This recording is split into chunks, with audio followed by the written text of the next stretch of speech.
Do you know if this is visual?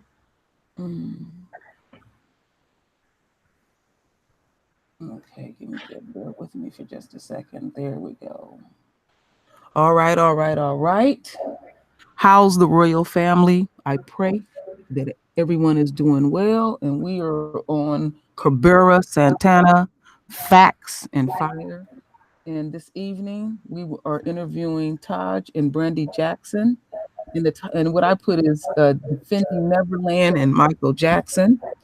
And I want to give a special shout out to Nicole's View. Nicole, thank you very much. You are so sweet and dear, and I thank you for assisting me and Lisa Cabrera for getting this on this interview.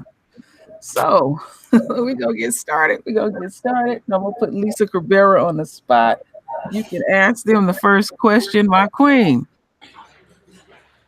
Well, I want to thank both of you for being here. It is, believe me, it is a pleasure to have you here. Wow. And I just want to know, how is the family doing at this time? The family, you know, when things first started happening, and we found out about it just like everyone else found out about it.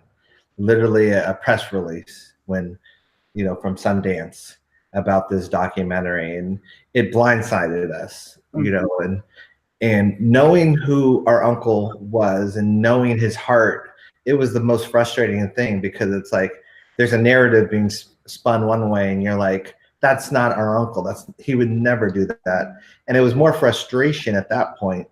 But now things are starting, you know, the lies are starting to get exposed. The holes are getting bigger. Right. So we're feeling a lot better now, you know, in that way, because people are actually starting to report about it now. And do their research. Yeah, we've been screaming at the top of our lungs trying to get people to, you know, listen. And we're very thankful to certain people that have already given us a platform. But we're feeling a little better now as a family than we were back a couple of weeks ago, just because it was frustration. Oh, yeah, I certainly understand that. Yeah. Brandi, what were your first thoughts when you heard about what Oprah was doing? You know, I was really disappointed and disgusted, but I more so disappointed. Just from a journalism standpoint, I was expecting her to, if she felt the need to give them a platform, I was expecting her to at least give our side a platform as well. Mm-hmm. Do her due diligence, do her research, give both sides a fair chance. She, of all people, is aware of the things that my uncle has been subjected to. And I felt that she kind of just didn't give any type of credibility to that. And by her endorsing that film, it just shed a very negative light on my uncle. Yeah. So for that reason, I was very disappointed. Somebody in her position should be doing better than she did. Absolutely. Yeah, I do agree with you, Brandi. I've often said I hold people to a higher standard based on their profession. And she knows she has been slandered through the media. So how I look at it is she made an executive decision and said that your family is essentially disposable. So like, okay, you want to go that low. But the question that I wanted to ask that was on my frontal lobe is I want to talk about how when your grandfather was living in these situations would come up, how would Papa Joe approach these things?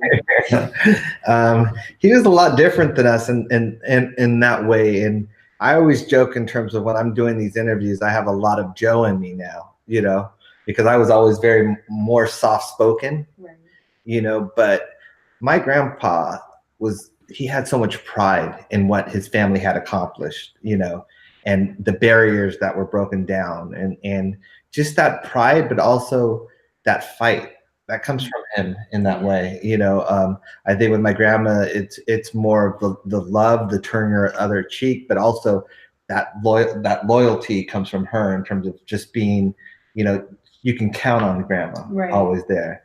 But you know, if you need someone to have your back, that's where grandpa came in. There was a good balance. It was a great balance. And I think that's the thing in terms of, you know, I can say that my grandpa died proud, of the name. And just like I'm so proud of the name right now, it's like, we've done so much in that way. And it's like, I know that he would be fighting right now. Yeah. Okay, that was the question I wanted to ask. Go ahead, Lisa. Okay. When you both were growing up and you started to realize for the first time how big the family was, and what they meant to the public, how did you feel about that? Yeah. Well, for me, before I was born, they had already established that. So it was something that I already understood growing up. It was something that I had to realize at some point. But I think for me, more significantly, is something that I realized how influential they are by seeing the masses and how people reacted towards them. And it was just a beautiful thing. And for that reason, I take heed to everything that they teach me. I know that they come from a very genuine place, and everything that they do is very kind-hearted. And so when you grow up around people like that, you really just try to do the best that you can to stay in the same light as them. And I think that that's, for me, the significance of what they've done in their life. Yeah. I grew up in it as well. I'm a lot older than Brandi. So, and I was the first, I guess, Jackson baby in terms of for the Jackson 5. And I don't know, for me, it was always in watching them. I know I was one of those babies that was taken to concerts and taken, to, when they would do the variety shows, I was backstage and stuff like that. So I started realizing, just in terms of I hate to say it, like the Saturday morning cartoons and stuff like that, is when the reruns of those is when it started hitting me, and like, oh, there's my dad or there's my uncles on, as cartoon form, or those kind of things. Trust and believe, we live for them cartoons. Oh yeah. Don't get me started on the cartoons. Those things are like everything to me. But it's like, that's the thing. Or just in terms of like, even I guess later on with the cereal boxes and stuff like that, that's when you start realizing things aren't the same that other people deal with. But I mean, it's been such a surreal experience, and such a, I guess you feel so lucky in a way. Right. But at the same time, you also know that you have a platform to help others and to do good. It's not like something like, I think that there's a lot of people that have certain platforms now that it's all about them and how much money can they make only, as opposed to helping other people out. Right. Yeah. Yeah. The question that I wanted, I want to, somebody had put something out today on my channel that I knew that was not true, that I had been doing for years, and y'all could clean it up. Somebody tried to make it like the majority of the people, or no, children that went to Neverland was just white kids, and I seen with my own eyes that is not the case. Would y'all clean that up, please? Yeah, I mean, I could tell you for sure that was not the case, especially when my uncle would bus, kids from inner cities there all the time, and we would be there, like there'd be about 300 kids there at certain times, from the Boys and Girls Club to certain other things, in terms of he made sure that happened. He was that was important to him as well in that way. And so we always, it's not practice what you preach. We learn by example, I would say, in that way.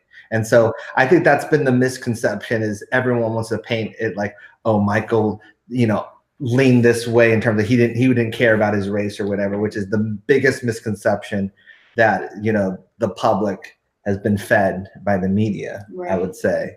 I mean, especially knowing him, we know that that's the complete opposite. Thank you for that. Okay, Lisa, I'll pass it on to you. I think one of the toughest things for your family would be turning on mainstream media and hearing lies, and then at that moment you can't counteract the lie, but it's going out worldwide. And I can understand the frustration that you're feeling. if you had an opportunity, let's say you heard one of those lies right now, how would you counteract that in the media? Well, I think the problem with the media is that, you know, negativity sells when it comes to our family in that way. I mean, this is not the first, this is deja vu for us, because in 2005, you could turn on the channel and hear the court case, you know, and it was exactly the opposite of what was happening in the court is what you heard. And that's why I think there's that disconnect from what the public thinks happened in the courtroom with what the transcripts and the people that the jury actually heard in there. And you're saying this from firsthand because you were there. I lived at Neverland at the time of the court case in 2005. So I would turn on the TV and watch the channels and hear about the testimony and be like, wait a minute, you know, and then Tom Mesereau would come back with my uncle and I would ask him how it went and he would tell me a completely different story. And wow. In my brain, I'm thinking, okay, someone's lying here. Right. And I hope it's the media because, you know, otherwise Tom Mesereau is a little too, you know, sure of himself. You know, come to think of it, it was Tom Mesereau was the one telling us the truth, that basically all these people were lying under oath. And the media was the one not reporting it. And so this is just deja vu, in my opinion, because it's exactly the same scenario. They don't want to hear the truth. They have their own narrative right now. Yeah. So, how is Michael's children dealing with this? I know this is, you know, new to them. You know, I know they have a great support system, but I'm concerned about, you know, I'm concerned about them. I'm concerned about your grandmother. I just want to know, you know, how they're doing overall. Yeah, I can speak that they definitely, this is hard on them. This is their dad, you know, and at the same time, I think it's more hard when you realize that certain people are buying into the lies, you know, and certain people that you thought, you know, would be more objective, you know, certain celebrities that are talk show hosts or this or that, and they're starting to believe it and they're starting to spread it. That's when it becomes really painful in that way. And don't forget, you know, well, we call him BG now, but you guys might know him as Blanket. He goes to school still. You know, so he has to go to school with all this, with all these lies. And you know, Prince, he you know, is in college right now, so he has to go to school with all these lies. So it affects us, you know, the same way. And I heard someone, it was some other newscast or whatever, and they were talking about someone else, high profile, and they're like, but don't forget their kids have to go to school. And you know, we have to think about the kids and and I was like, well, you guys don't, you know, and I was thinking, if they thought that way about our family, because they don't, you know, they don't give us that same respect. But they don't give a damn. They don't give a damn. Yeah, and it was just to give you reference, it was about that college payout thing. Oh, absolutely. And they're like, but what about the kids? The kids are so innocent and they have to still go to school. I'm like, yeah, they don't think about our family when it comes to those kind of things. Exactly. Yeah, true. Exactly. True. Well, how did you feel when you realized Oprah's attempt to drag your uncle's name failed and she didn't even get 1 million views on Leaving Neverland? Yeah. I mean, on one hand, it's slightly relieving, you know, that the attempt was failed. But on the other hand, it's hard to say that it was failed in this country. The way that the media portrays it. There's a lot of the general public who still believes what they saw on Oprah because she validated it. So it's a catch-22. You know that by the numbers that it actually failed, but it served its purpose. Yeah, their message was made. I think a lot of people. You know, what I call it is damage is done. Exactly. Yeah, and I think that was the purpose of it. You know, the bullet was already shot, and that's what bothers me about the Oprah thing is that she validated it before even people got to make up their own mind, because people heard there was going to be a special on Oprah before they even had seen it. And so it almost made more people go see it so that they can see the special in a way. And it was all stacked up again. I mean, she had some sexual abuse survivors in the audience, you know, it was made up. So the way that it was framed was almost like, if you don't see this, or if you see it a different way, then you're wrong in a way. You're not seeing it the correct way. Not one person has ever challenged these two boys. No. nobody has challenged them with what they're saying. They've presented no type of facts, no type of evidence, and they're not even being challenged. Yeah, that's something that I noticed. It seemed like there's a protective wall around them. Yes. If you put them separately in a room, their story would fall all apart because they need each other to bounce off of each other. On top of that, the other question that I wanted to ask pertaining to Oprah, what make you think why she would even pull this? What do y'all have y'all came to the conclusion? What was her end goal? What was her purpose? Because see, now, like my main channel is called The True Royal Family, and something that my dear father said about your family. He said in the entertainment world, the Jackson family is royalty. So it's like you're going to disrespect them like that because y'all.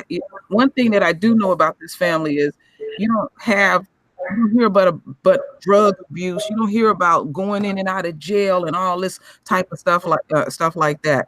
And so you would have to, every time I hear something about this family, somebody always is making up something real big and enormous and ridiculous. And you tell that it's ridiculous. So what was y'all thoughts about that with Oprah? I unfortunately wasn't surprised. I wish I could say that, something different. I know that when my uncle's trial in 2005, she did one of her shows was on sexual abuse, during the jury selection time period, so it's like there's something about that just was always fishy to me. And we just didn't trust. I mean, the ones that were close didn't trust her in that aspect. I can tell you that, she crawled around when, she wanted that interview with my grandma and the kids, claiming Michael was misunderstood. And she talked a great game and got their confidence back to the point where she got that interview. And I think she just does what she needs to do to get the interview or the ratings. She'll say whatever she wants to say. Mm-hmm. And I think that she felt, just like when she did the original interview with my uncle, it broke records. It was a rating, and so, everyone always wants to attach their name to Michael Jackson. And that's just, Oprah's no different. And she thought by attaching her name and trying to be the one to drag him down completely, she can make a name for herself. But what she didn't realize is that Michael Jackson will always be bigger than Oprah Winfrey. Oh, wait, it's worldwide. Yeah. There's no doubt about that. And I think I don't think she realized it to that point, Mm-hmm. Michael Jackson is worldwide, and you're 100% right. And not only that, I think she didn't count on, a lot of the Black community supporting the family. I think she thought her pull was a little different in that way too, and someone misinformed her about that aspect of it. And so we're just so appreciative that, it didn't go that route where it's like 90% of the people believe. We're out here fighting for y'all too. Yeah, I know it's a lot going on that y'all have to deal with behind the scenes, but people have such utter disgust. I mean, it's like I can't convey to you the disgust. So it's like people like, I'm taking up the charge. I'm going to investigate for this family. We love the Jacksons, I hate that this is happening. I hate the sheer disrespect, especially for Catherine. She's so up in age. She don't need this. She really don't need this. And it bothers me that they take our heroes and they try and tarnish them to the point so that we have nothing to look forward to, or to aspire to be. Yeah. And that's a thing. And this is done on purpose in this way, because the one thing they do not want is us growing up wanting to be something big in that aspect. And then the other component I wanted to add too as well, y'all are also taking the pressure off of your dads, off of your uncles. They they're out touring, but they up in age too. They don't need to be bothered with this. Right. No, they don't. And it's our generation too. I would say too. We grew up in this generation, in terms of the age group, in terms of being around Neverland a lot and stuff like that. That's our age group. So we feel comfortable talking about it. you know, in that way. And especially with social media, I think we're more comfortable in it. Yeah.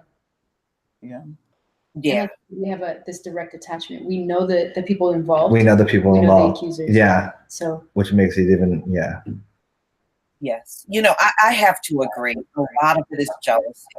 I mean, Michael was bigger than life. Yeah. And he was someone that remained such a big force in the world from childhood to adulthood. And like I was saying to you earlier, Taj, there is no talent on this planet that even matches him. Yeah. It is almost like we are so blessed to just have that one. Yeah. And no matter what Oprah does, it will never diminish his legacy. Yeah. right. It's so huge around the world. It just can't be diminished. Right. Yeah. No, just the sheer energy of it. You know, the energy around this is global. This is global, and it's spiritual too as well. Because Exactly. Yep. Yeah. Go ahead. Yeah. Y'all go ahead. Say what y'all have to say. Excuse me. I was just going to say the talent that you refer to and how amazing his talent was is only matched by how amazing he was as a humanitarian, as a person in general. They're right at the same level. So what people see on stage is equally as amazing as he was as a person. Yeah. And that's something that he's not getting credit for today by the media. Yeah. The public is aware of this, but the media is not talking about it. Yeah. Right. Exactly. Yeah. Yeah. And I mean, I think it's just like, as you said, I don't think we're ever going to see another Michael Jackson in that, with that talent. And I mean, he had grown men fainting over him, you know, straight, older men fainting, you know, from different nationalities, different cultures. It's like, that's a power and a positive power, I would say, that many people didn't yield. And I think it scared a lot of people as well. Well, Todd, I had a question to ask you. Because I'm always digging and doing research. I think that you have a GoFund here. To do a documentary. And I'm definitely going to put that link out because we want to support you. I'm excited about this. Would you talk more about this documentary? Yeah, sure. I haven't been promoting it that much because it's been hard, because being on TV and stuff like that, the minute you start talking about another thing, they start, oh, that's why he's on TV, you know. And my main focus has always been on fighting for my uncle and fighting for the truth. But now that it's been around in terms of that, it's either going to be a documentary or a movie, but it's basically going to be about all the lies the media have told over the years on my uncle, and setting the record straight is really what I want to do, because 100 years from now, 200 years from now, what we read or what we see is what's going to be Michael Jackson in that way. And so I want to clear all the air, clear the rumors, clear the lies, and hit them with the facts, just like we're doing with this Leaving Neverland. Do that with the 93, 94 thing and the 2005 trial, because they were never reported the correct way in the media. So it's time to set the record straight. That's right. Yeah, I fully support that. Thank you. You already got people in here saying they're going to donate anyway. Oh, thank you. Yeah, thank you. I mean, if you can't donate, spread the word. It's just as, and that's the thing. And when I say spread the word, I don't mean spread the word about the donation or the GoFundMe. I mean, spread the word about the truth about my uncle, because that's the most important thing to me. Yeah. Yes, definitely. Yes. Well, if you could say one thing to Oprah right now, what would you say to her?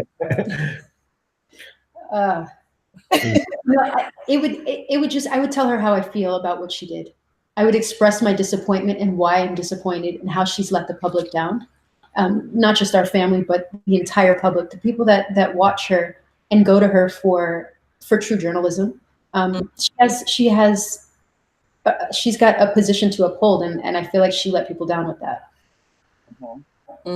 Yeah. I figure I hear you on that. I fully hear you on that. So, just a question that I wanted to ask you, Brandi, because I've been watching quite a few of these interviews, and you said something real key. I can't tell you what interview it was. Some people didn't know that one of these guys that you dated, and you were saying that, you know, when you date somebody that long, you said there were certain questions that were asked where he was literally holding back, snickering and laughing. You know, you know. Just would you talk about that, please? Yeah. So what you're referring to is the things where I saw him holding back were in the film and Leaving Neverland. Mm-hmm.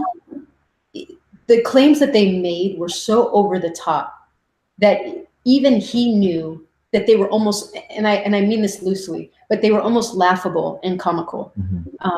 And again, I mean that loosely because it's very serious and very sad that. But coming out of his mouth. Yeah, but coming out of his. It was. I'm gonna just put a little dirt on it. It was some total bullshit. Thank you.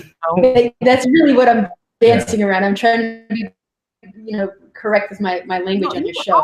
I don't want to be disrespectful. No, we cuss so bad on our channels. Okay.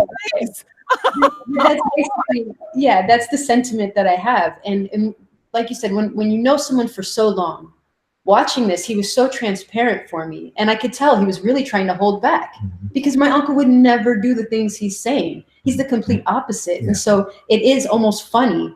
I'm going to tell you that there were times where I actually found myself laughing just because it's so ridiculous. And Wade knows that this is ridiculous. Yeah. And he's getting away with it. He's fooling the public. People feel like, oh, look at, he's trying not to cry. No, that fool's trying not to laugh. Yeah. Because he knows he's about to dupe the entire world. You know, I knew he was scamming when I heard the amount that he was suing for. Millions of dollars. I mean, it's almost like it was blatant that he was lying. You know, I've never heard anybody do such a thing, and especially the astronomical amount that he was requesting, billions of dollars. Yeah. Well, he was doing tributes up until, you know, a couple years from, you know, it's like he had been doing tributes. It's ridiculous what he had done, and then to make a U-turn and say, oh, now I realized what happened. You know, I think the public is giving him so many passes in terms of his story, the inconsistency of it, and they're holding him with kid gloves basically, but he's just telling lie after lie, and that's a frustration for us, is that we've gone into the lion's den in terms of interviews and this and that with people that were kids. In their heart of hearts felt our uncle was a monster, and we still do the interviews, and it's like they're being very gently, like, oh, you can't ask them that, or you can't ask them that. No, yeah, please. I know, and it's ridiculous in that way, because I think the allegations are so serious that you need to question them. They need to be factual, and there's no facts whatsoever in this. Well, you know, it's like, I'm glad that you're mentioning that, because misconceptions that people have about your family is like, things are set up in the family in such a way that some people in the public think, well, you know, y'all don't work, y'all just siphon money off of Michael's estate, and the estate, I said it to nauseum, that estate is set up for his children and naturally his mother, rightfully so. And y'all going on about your lives and stuff. And I guess these people just figured, well, I want to siphon some off too, since his family is siphoning off some, you know, too. It's just these people have what I would call, that y'all have let in your private lives, a sense of entitlement. Because I was even literally shocked when I heard Brandi was talking about when your uncle passed, Wade's mother was like demanding that she could, you know, raise his children. And I'm like, who is these nuts? That's yeah. So, you know, one thing that I'm very adamant about, because I hear what Brandi is saying, you have to be responsible, because, you know, we put up videos. I don't go by rumors. I do research, research more. And you got to be, you know, it's like, oh, okay, we'll just be real sloppy. And then when we find out the truth, we'll gather that back up. Damage is done. Yeah. And then you're doing this, and see that you got to put the racial component in it. You're doing this to a black family. You're doing it for Black people. So it's like y'all always expendable. And I don't like that. That's why there's a strong need for Black media that is doing it correctly. Right. Yeah. Yeah. Yeah. 100%. Yeah, definitely. Yeah. Yeah. But I also take offense to the fact that Oprah wants to talk about this type of, the subject matter, but she in the past have admitted that she was sexually abused. But it's amazing she don't want to put a documentary out about that. Yeah, or her friend Harvey Weinstein. Oh, that's the Lord. thing. All It's like talking about that with his Lord. and that's what bothers me. Is she's so selective, and she picked Michael Jackson to make an example out of in that way when he's not here to A, defend himself, and B, there's no facts whatsoever in this documentary. Right. And she almost said, I don't care if there's any facts. This is, I think, I forgot who it was that said that it's bigger than Michael Jackson. It's if we can get people talking about it. Right. And I'm like, wait a minute. Michael Jackson has a family, Right. He's not expendable like that. It doesn't matter if you can talk about it or whatever. It's like there's still a family that this involves in that way. And that's what I think. He's become so larger than life that people think, oh, well, it's not really about him. It's about the whole topic. Right. And that's not what it's about. And you don't get to take an innocent man and make him an example of a guilty situation. Exactly. You don't get to do that. Retell the story. Right. Yeah. And that's what they're doing. Mm-hmm. You know what? A question I wanted to ask: was your family aware that the FBI was investigating your family? Period? No, no one was aware. There would be times when I would talk. We kind of would be kind of suspicious that the phones were tapped because we'd hear clicks and stuff like that. Wow. So there were times. No, seriously, and so there were times when that would happen, but we were not aware until afterwards that there was an actual, X amount of years investigation, hidden investigation. But we would hear clicks every once in a while and be like, is this phone tapped? I can remember being at my dad's house when I was young and saying, Dad, something's wrong with the phone. He's like, no, the phones are tapped. Like, there's nothing wrong. Yeah, that's a thing. It's just a matter of the fact. That's a thing.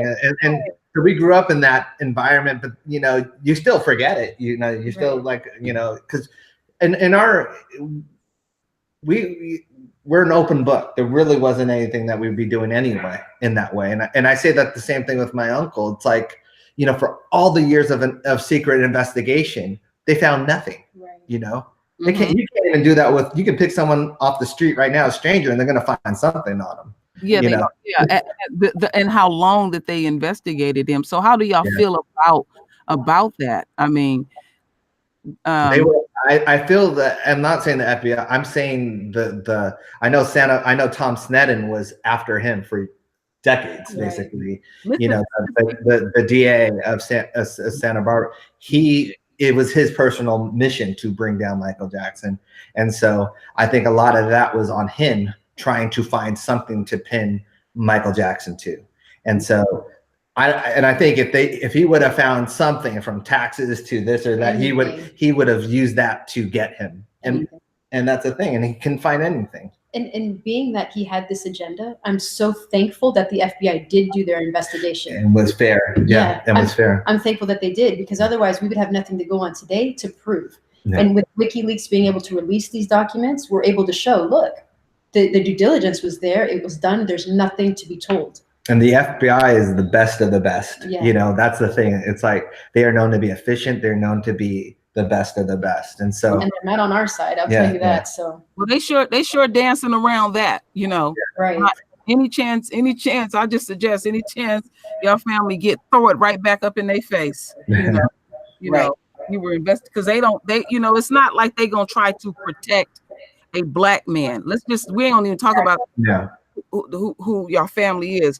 They not gonna cover up for no black man. No. Use any logic, Right. No, 100%. And talking about 2005, how the trial happened in terms of where it happened. Santa Barbara or San Ynez, it's such a conservative white town in that way that the jury selection was, I think there was one minority in the whole jury, you know, and it was mainly made up of women. So my uncle fought that court system with all the odds against him, basically, you know, and won because he was telling the truth and the truth was on his side. And that's the thing that people forget as well. They think, oh, well, he got away because he had money. No, that's the one town that they would have cared less about. Right. They would have been like, no, we're going to get you. And that's the thing, is that people forget that people have written their own narrative now of what he got away with or whatever, in terms of even with the 2005, you know, what a lot of people don't even know is the kid. It's so crazy when the Martin Bashir thing happened, that documentary. Their whole thing is that the abuse happened after that. So after all the scrutiny of the Martin Bashir, that's when my uncle decides, I want to molest this kid now. Oh Lord. That's the date that they give it, you know? And it's like, it's so ridiculous. And also, don't forget that they were held hostage at Neverland. Right. That was another charge then. Oh, so Lord. Yeah. You know, or they didn't know what time it was when there's a big clock on in the train station, you know, in the grass of the train station. And the mother, you know, is leaving the town to go do her nails and stuff like that. This is all stuff in the court, you know, that the media never reported. It's ridiculous. Yeah, the court of public opinion can be really, it can be really rough. Now, during the time when, you know, it was the buildup of leaving Neverland, there were announcements out there about your uncle's music won't be played on radio stations around the country. I'm sure you heard about that. How did you feel about that? I was really upset by it, specifically because of the fact that, like we said, there's nothing said to make him guilty. There's nothing, nobody has been able to present anything to even give a slight chance that Michael is guilty. Quite the opposite. The more you dig, as Taj says, the more you dig, the more you find out how innocent he really is. So to take him and just all of a sudden try to mute him and act like he's this horrible monster, I think is wrong. Yeah. He was such a sweet and an amazing person. He should be remembered that way. Yeah.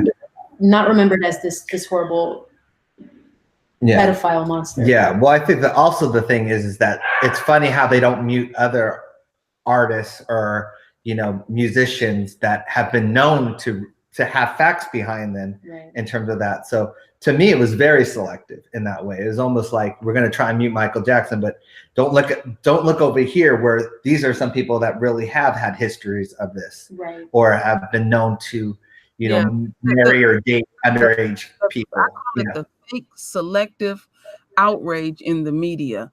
You know, there's some people that have done some really disgusting things, and they're you don't question them about anything, and they can just continue on with their life. But then when it comes to unquote Michael Jackson and that racial component in there, then they do all this ridiculous stuff. And I've seen them do this stuff before where they don't play his music, and then when they not making that money, oh, that music pops back up again. That music fiber of this it's global. It's not just it's global.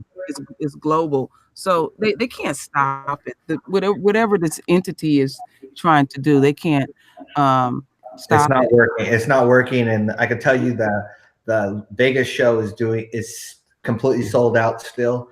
The numbers on Spotify are even higher than they were before. It's like everything that they're trying to do is backfiring in that way, you know? Yeah.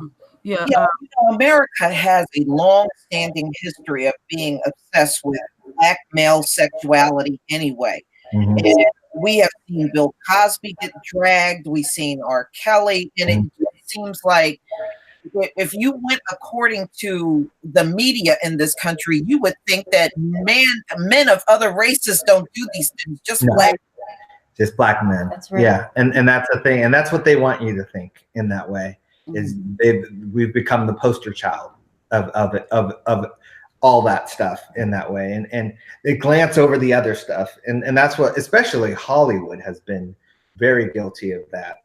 You know, there's been some stories throughout the years that I've come across, and they just slightly get glanced over in that way. And that's what's frustrated me more, is that the media has been compliant with that. Well, the one thing that I can tell from the time of that trial, and then the space and time that we are in, and the type of technology, now you can go on your own and debunk a lot of this stuff. And I always see the beauty in something, even when it's at its worst. It's bringing the royal family back together. Yeah.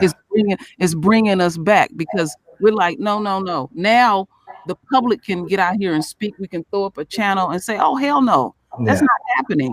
And there would have been a space and time we wouldn't have been able to even reach out to y'all. And they would have just ran with their narrative.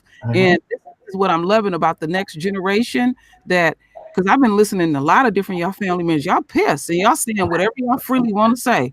Yeah. I mean, I'm down with Ziggy. I'm down with Ziggy. Yes. Yeah. You don't put no cut on it and stuff. So that's what I like now, that even though they might have caused some type of damage, y'all carrying the torch, and we're gonna support y'all to keep that torch lit, and y'all get out there and do what y'all have to. Y'all grown, because I know you, like I said again earlier, I know that your uncles and dads are tired, so it's like, go ahead, y'all just deal with it. It's a different generation too. I think the thing is that they have a lot more of the turn the other cheek or ignore it factor of it. I think that it's more of the ignore it, like don't give it any light, don't give it any fire, but those days are over with. If you don't say something, people assume the worst. Yeah, they think they can just beat up and bully on your family. Exactly. And so at some point you have to start swinging back, and that's what we're doing. It's like we're tired of taking the licks. We're going to start swinging back, and we're swinging back with a lot of support behind us, which is what we're appreciative of. It's not only us doing it. It's channels like you, or it's the fans, it's everything. It's the network of like almost saying, we got your back. We're standing for the truth as well. And I think that's so helpful, because I can tell you, if we thought we were all alone, it would have been a completely different story. But we were very much embraced in terms of something doesn't add up here, and we're not just going to take Oprah's word for it, just because she says it's true. We have to use our own eyes and ears, and that's what people have been doing.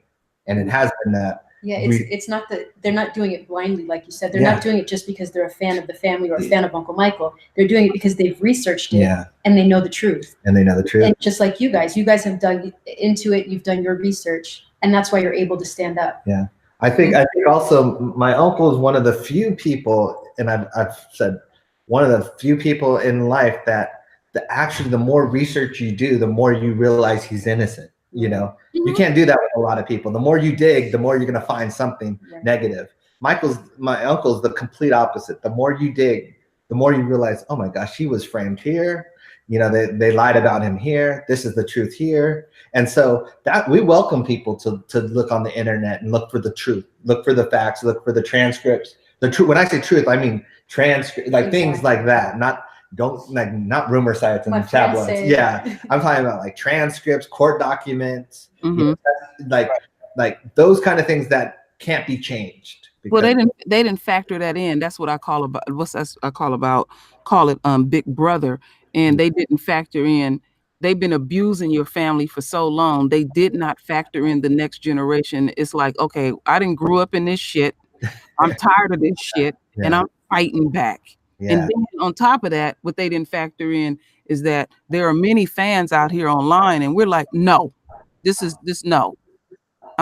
Enough is enough. I trust and believe when this will die down eventually, they will approach y'all much different next time, because they know y'all gonna come out swinging.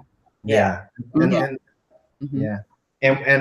I'm happy about it. And at the same time, we're not letting our foot off their neck either, because I think that was the mistake last time, is letting them get away with it in a way, because Wade popped his head up in 2013, and we took our foot off of his neck when everyone was calling him a scam and all that stuff. We thought he'd go away.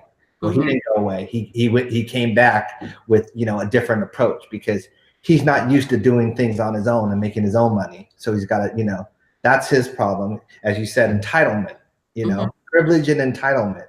And when you're privileged and entitled, you feel people owe you stuff. You don't feel like you have to work for stuff, and that's the difference. Yeah, like billions of dollars. Yeah. Exactly. Yeah. Well, one thing that I wanted to say is that we're getting, because I want to respect your time, and we're getting close to that. And Lisa, is there any closing remarks or anything you want to say as before we get up out of here? Oh, absolutely. Let me tell you, when I realized that leaving Neverland got under 1 million views, I got up that next day and put my video out doing my victory lap again. I was happy about that. And I just want to say thank you. I've been a fan of your family for a very long time, from childhood to adulthood.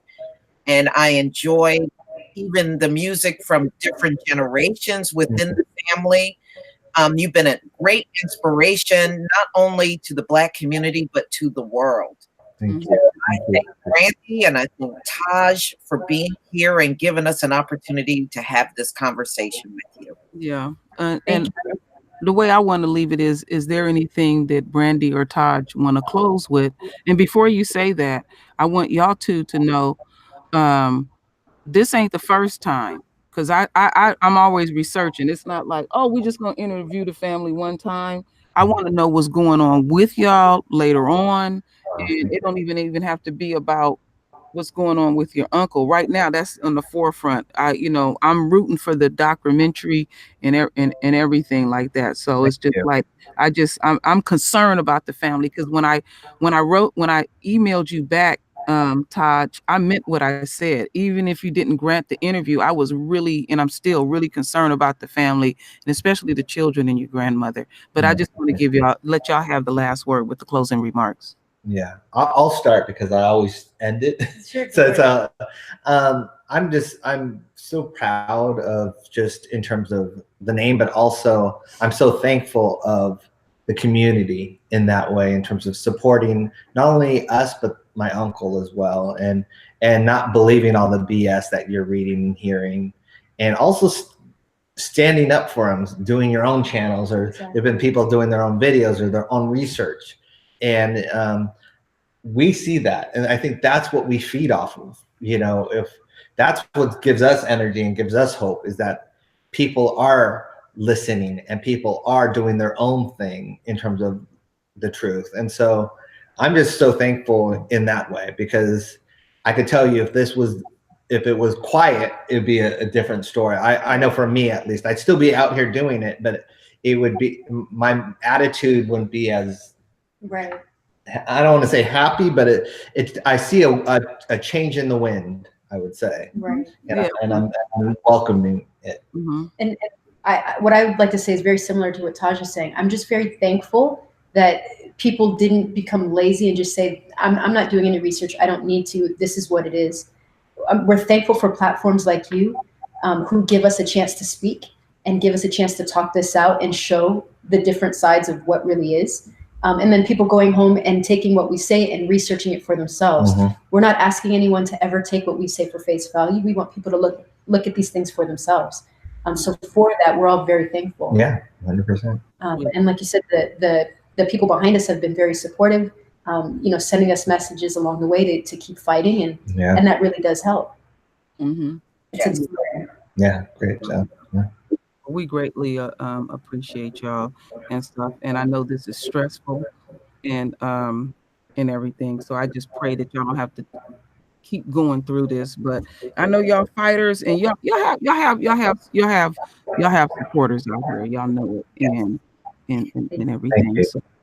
So we are at the conclusion of this, my royal family, and I wanted to say that share this video, get it out everywhere. I don't care where it go. Don't ask me. Just get it out and everything. And I appreciate everyone. So Ashe to the royal family. So I'm gonna click this off quickly.